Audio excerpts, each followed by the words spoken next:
Willy, if you were to eat a mermaid, would you be eating red meat or white meat? Where does mermaid land on the food scale? Human. I thought maybe it would just be like a surf and turf thing, you know? Like it's just best of both worlds. Oh.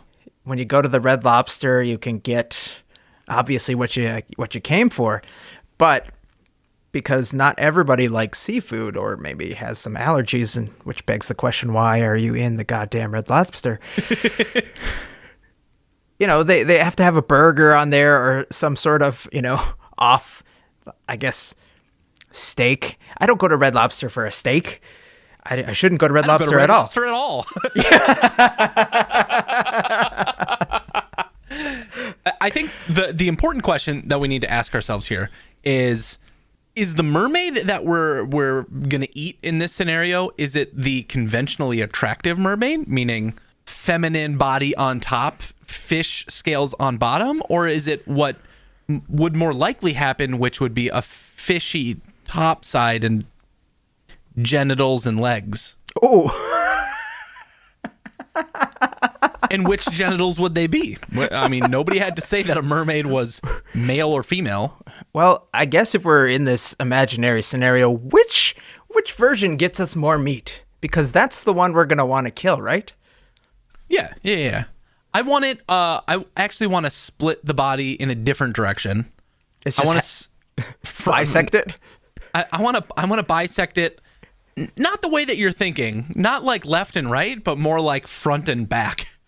Like I just want it to look like a human swimming on top of the water until they get up and you're like, what the fuck is the bottom of your body? It's just, okay, so the front of you is fish body if I'm just standing there and facing you. And it just but wiggles. If I like turn around, it's a bare-assed human. Yep. Just dripping wet. Oh, well, I mean, that would explain a lot. It's kind of like how the animals, and I honestly just read this the other day, I forget the evolutionary trait where their belly is a lighter color than their back. Like sharks have a dark top so that you can't see them coming from above the water. They look like the dark sea. Yeah. And then from below, they look like the sun because they're light and they reflect. So, you know all these stories that were told back in the 16, 17, 1800s around these crazy sea creatures. Yeah, right? Shanties and tales from the deep. Yeah, and they would write these or draw these incredible renditions of what they saw in the deep ocean, of like this like serpent that would come out of the water, and it was like 8-10 feet tall to attack us. Hail Hydra. Yep. Do you know what they likely were looking at? The Loch Ness Monster. Do you know what the Loch Ness Monster likely is, Scott? It was discovered online this week.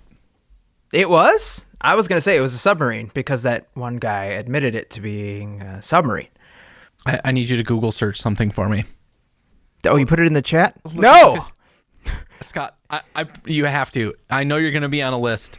They were looking at the dorks. Loch Ness Monster. They were looking at dorks. Yeah, the Loch Ness Monster is just a whale penis, Scott. Just a big showing off for the internet. Whale cock. Okay. Hold up.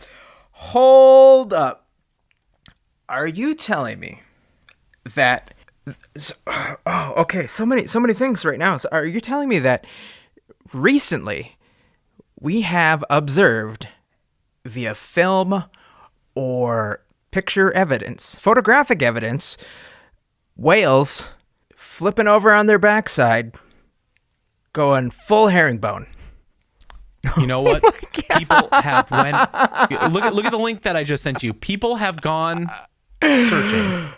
searching for their lives. There are people that have spent their lives searching for the Loch Ness Monster.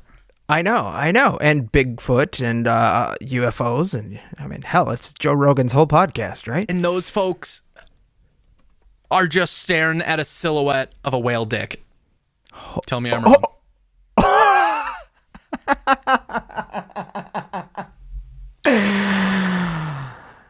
Well, yeah, Now I understand why they say, release the Kraken.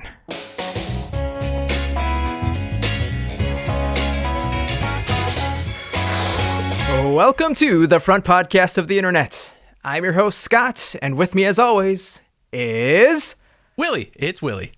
Am I waving in the right direction? Is this the right? Is it this one? Yeah, that was... Hey. Nope, that's waving away. Okay. That's to Max. Max isn't here today. Hey, thank you guys so much for joining the podcast.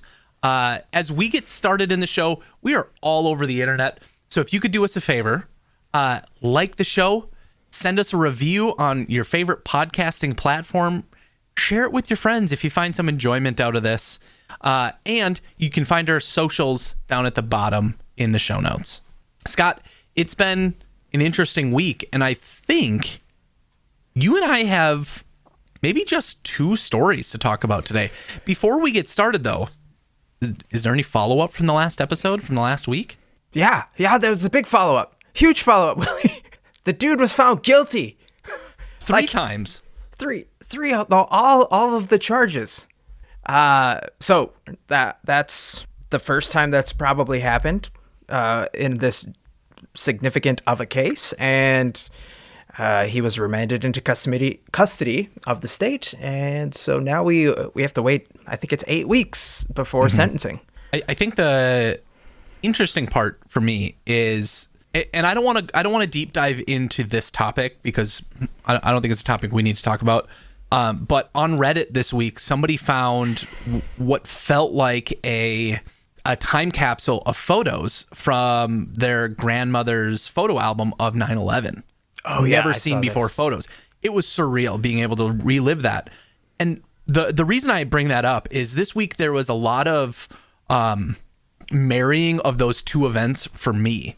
Like I think I'll always remember where I was when the verdict got read. Your text message to me that was like, this is the most important thing that's happening in our life.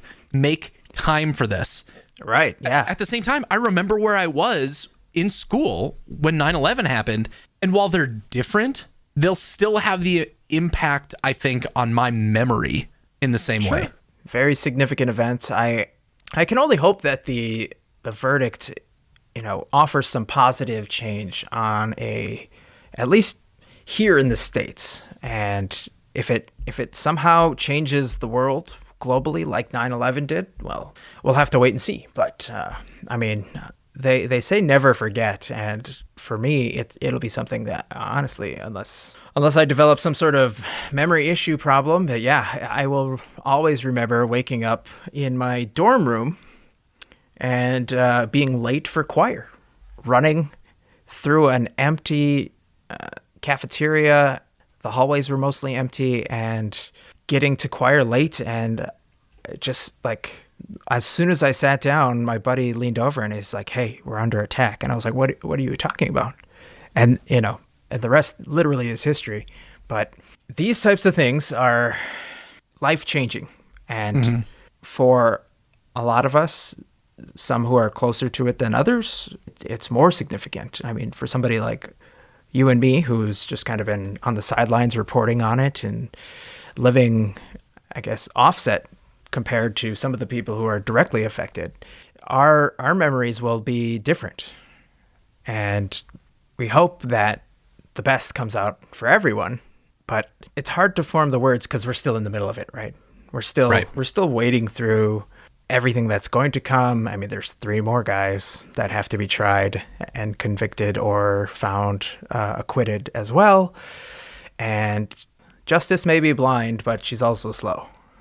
Yeah, and history is arguably an accurate description. Fair.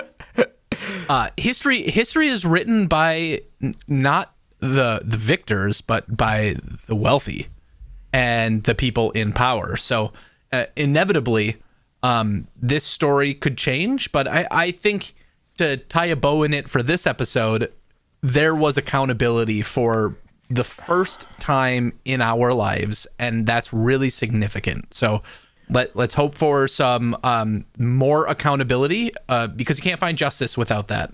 I want to talk about a different battle, something a little less serious. I don't know. I don't know if you can have battle without it being serious, Willie. I mean, I think of all the times we fought in Call of Duty's Battle Royale, and we got heated every single time. Even when we won, we were screaming bloody murder in our basements. This week, while all of this life was happening, things that made you pay attention to them because they were important, I open up Reddit and I just start scrolling. As you do. And I saw this post on Dank Memes that said, "Say his name." And I open it up and it's all these like conventionally attractive girls in a classroom staring back at the camera.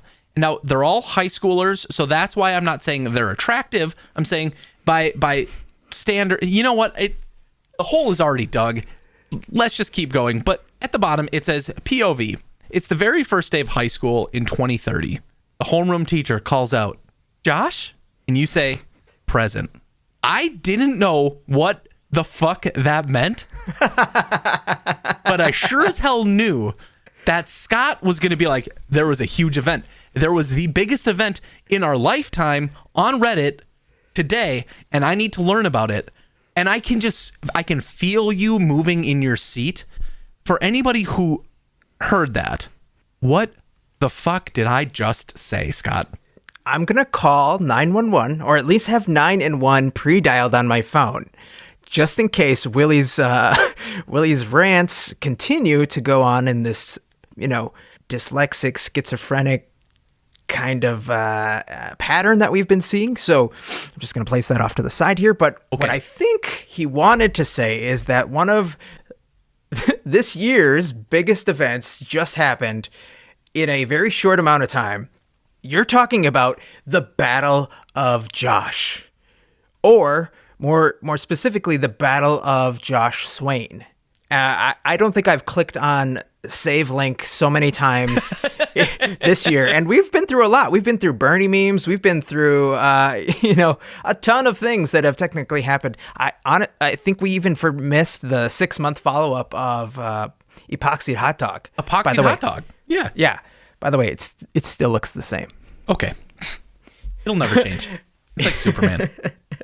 And so somebody on Facebook created this post that said, "There is only one true Josh.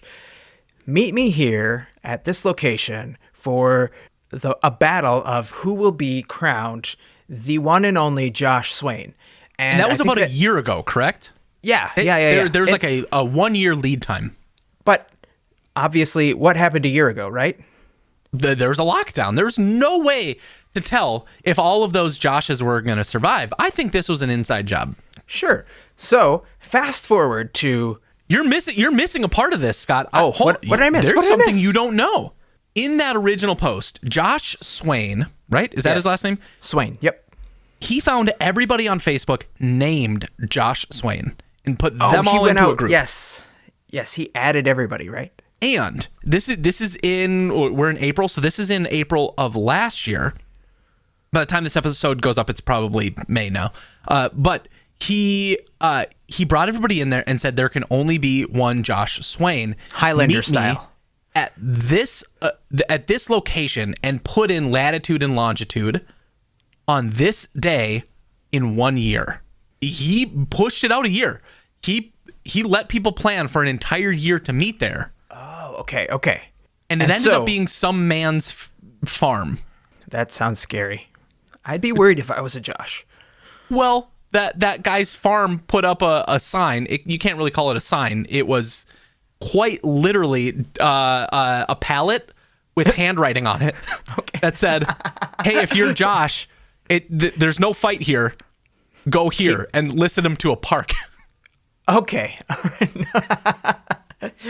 You know that guy, like some Josh who was a narc, son of a bitch, reached out to the farmer. It was like, "Hey, is it okay if I use your property for this Josh fight?" And he's like, "What the fuck are you talking about?" He's like, "No, you cannot fight on my property." And so he had to go into the into the shed, grab the only thing he had to create a sign, which was a pallet, and one of those thick Sharpie markers, And just write, no Josh fight. He's like, I have to write this with my getting high marker. God damn it. This is valuable to me.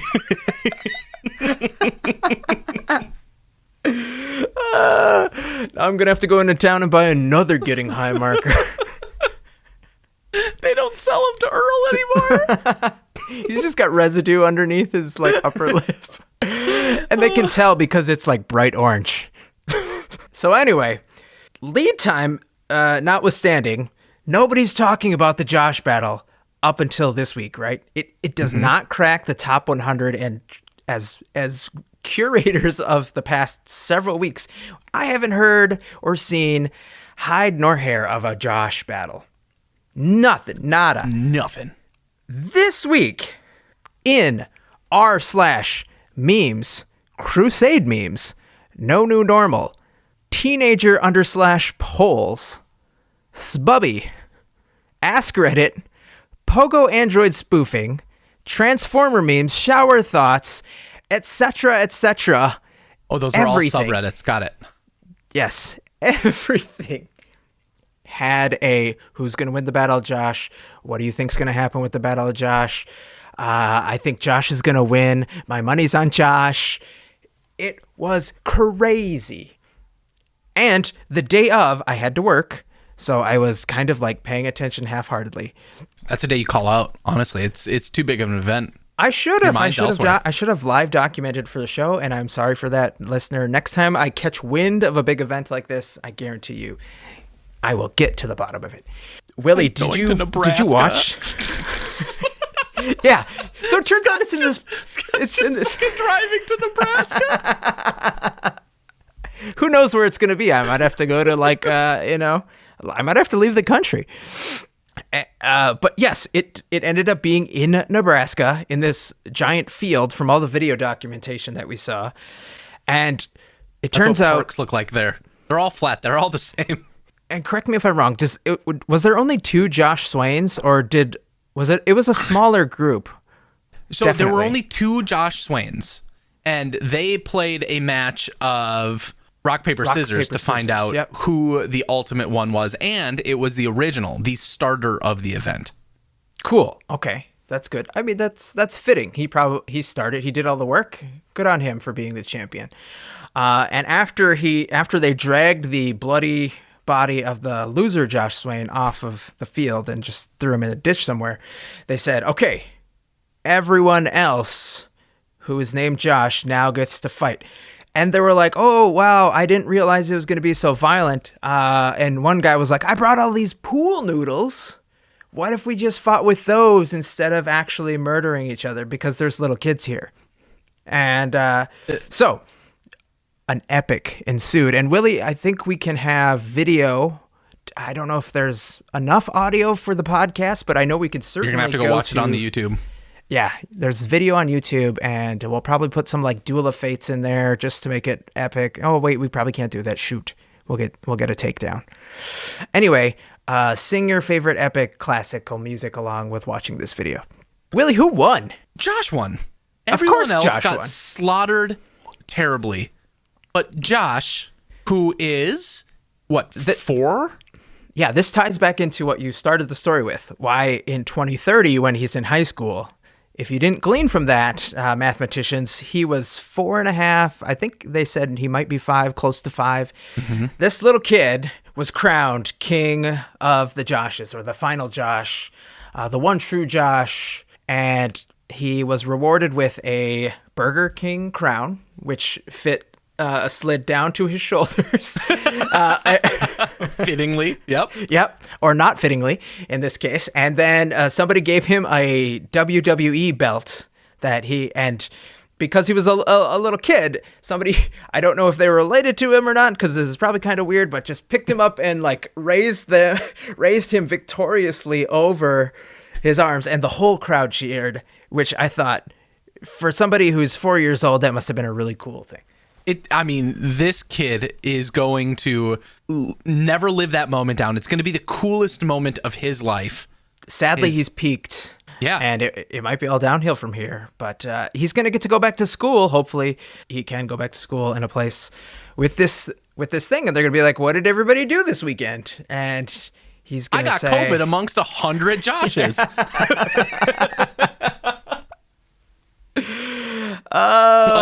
Josh is definitely going to die from that event, though. That definitely was my favorite meme from this. It's like Americans at, I think it was just like Americans, and it was like, we should always social distance and wear masks all the time. And then right below it was another panel that said also Americans and showed a static shot from the panel.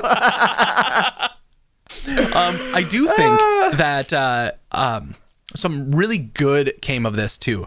While this is very much a meme and it is pure internet and I love it, the Josh who brought all of this together decided we should try to raise some money.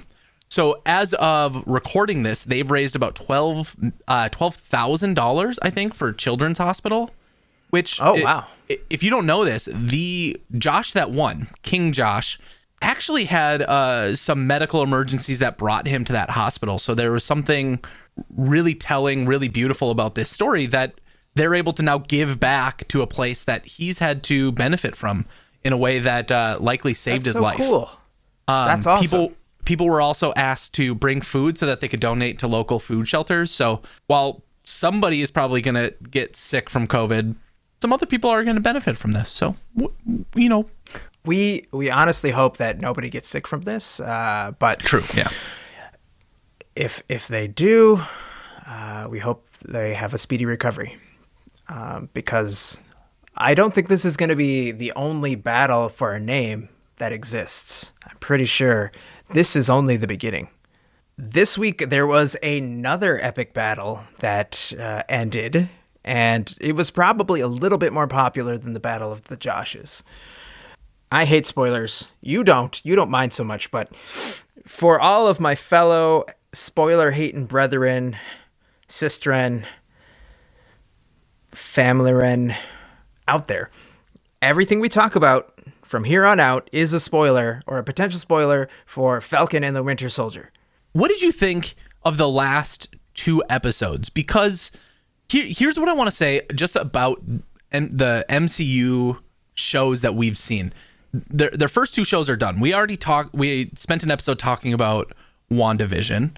This episode, we're going to spend some time talking about Falcon and the Winter Soldier. They have such slow lead time for me. Like, it's just really like 3-4 episodes in that I'm not fully invested. And then something clicks and I go, okay, I get it. I understand the point of this show. There was a point in episode 6 where I found myself almost in tears at how moving some of the moments were. But I guess the question I have for you, did you feel the same way? Were you moved by this series? Oh, yeah. Just like WandaVision in different ways. My first question for you was going to be something along these lines. Did you feel the same weight as WandaVision now that we've seen both of them?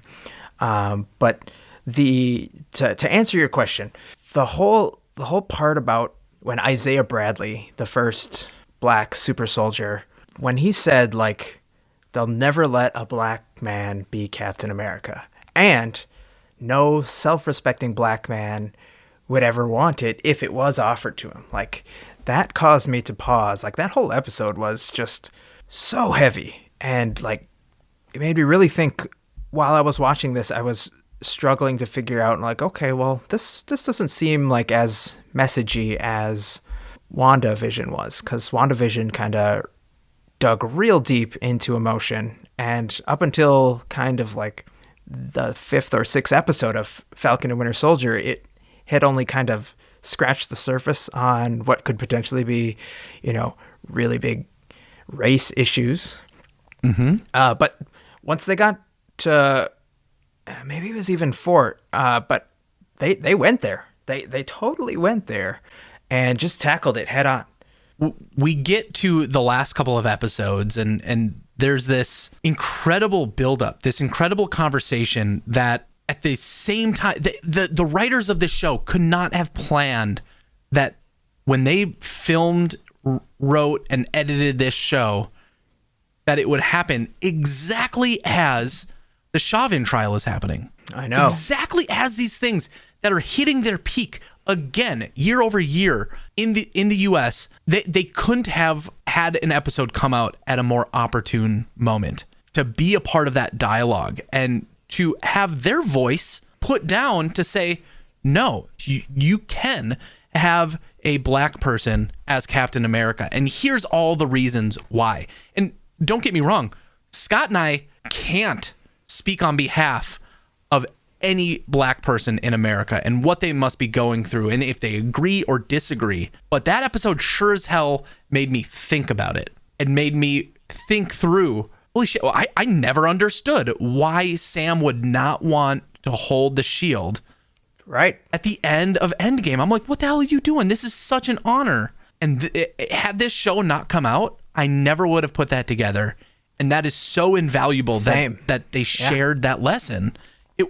To me, it was a powerful moment that if you're a part of this universe was like, pay attention because it was so huge. Yeah, and it's going to set the rest of the MCU up for a really long time. And I think they've hit 2 back-to-back home runs with these series, with these short series. I don't know if they're going to get future runs, but I think if they just left these alone, that they would be awesome standalone arcs in the stories, in the character stories. Some of the more lighthearted things, maybe some speculative things. What did you think of his suit?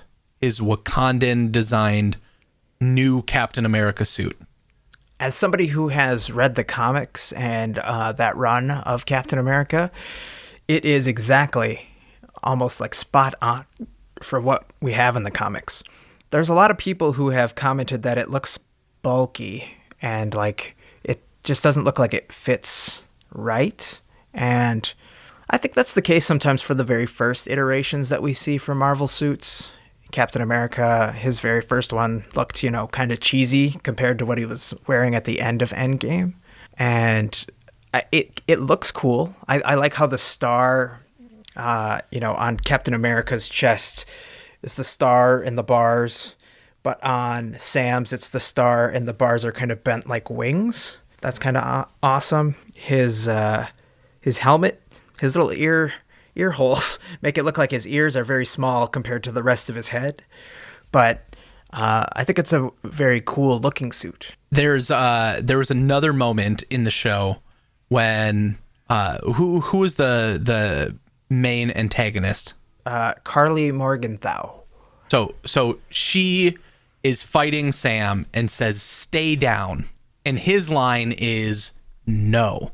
And people were a little frustrated. They wanted him to say, "I can do this all day." But that's Steve Rogers' line. I know, but I think that this was a direct call from the show writers to say, that's not how we're going to play this. I think it was totally done on purpose. Yeah. It's a subtle nod to say, nope, this isn't the same Captain America. No, this is his own character. He's forging his own path, and he will be his own person, his own identity. And it took me several episodes to kind of put that all together. Like, this is the whole reason this show exists. It needs to be one of redemption for Bucky, one of realization for Sam, and everything else that goes along with it. What did you think of this Wyatt Russell character who was fake Captain America, or Faptin America, as okay, I'll never say that again. Nope, that doesn't sound good.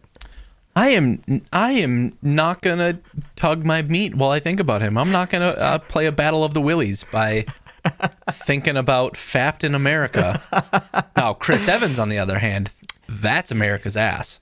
That is America's ass. I think they cast him perfectly.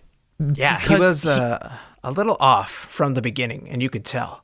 And they shot it that way. They didn't have to have his ears come out of the stupid Captain America helmet. That everything that they did was on purpose. Make him look a little dorky, make him seem holier than thou, and then really bring that level down. Be manipulative, be all about self-centered about himself. the casting, the actor did such a phenomenal job playing that up. I think the only maybe critique I would have on the last episode is it almost set up Captain America and Bucky to have their own buddy relationship. Like when they were fighting back, right? There was this like buddy moment. Sure. I thought that was a little weird. Like, I mean, he got a revenge kill under his belt in front of the world, and suddenly he's here just palling around with Bucky, patting him on the back, quoting Abraham Lincoln. And, you know, Bucky kind of called him out, but he wasn't really, it just didn't seem, all things equal, like he paid enough for what he did when he murdered that guy. Granted, yes, he killed a terrorist, but at the same time, from what we've seen the regular heroes do in the MCU, like they don't necessarily take a life unless it, quote unquote, is written as justified. And hold on. We need to address the elephant in the room here, Scott. What Baron von Zemo? What's his first name? His first name? Yeah, Baron Zemo. Did I get it right? Last name is von Zemo. Yeah. Oh shit, I got it right. I was making a joke. Well, tickle me. Surprised. Edward Charles. Oh, I'm sorry. Baron Edward Charles von Zemo the Third, Esquire. He was a lawyer. Okay, so the moment in Civil War when the explosion at the UN happens, I need you to go back and rewatch that, because you just told me that Disney is purposeful about when they take a life. There is quite the heroes. Okay, that's what I'm talking about. Not the villains. The villains they kill with ease, right? Scott, there was a goddamn car bomb that went off, murdering hundreds of people on the ground and dozens of people just on the 4th to 7th floor of this building that they were in. That explosion, if you go back and watch it, is massive, and many people died. And I'm sorry, but if he did that, the real America would have treated it like 9/11 and would have been happy, unfortunately, to take out Sokovia. Right, but Baron von Zemo was seen as a terrorist. Why? The point I bring it up, all jokes aside, why would they have even pulled him out? I think it was because Bucky, knowing what he went through, realized that Steve might have been the only super soldier that had a good outcome. And literally every other super soldier eventually became like a megalomaniac terrorist.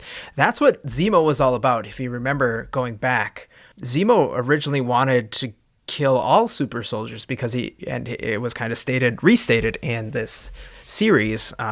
He doesn't believe anybody should be a god. Like, there should be no superheroes. There should be no gods. It should just be humans. He wants to try and even that playing field. He's the MCU's Lex Luthor, so to speak, in this instance, at least. So with a bunch of rogue terrorist super soldiers running around, he figured the only way to try and take them out was to work with the enemy, who was the best at, this one thing, which was going against all super soldiers. Does that make sense? I said super soldiers several times. And if you're drinking at home, you're probably dead.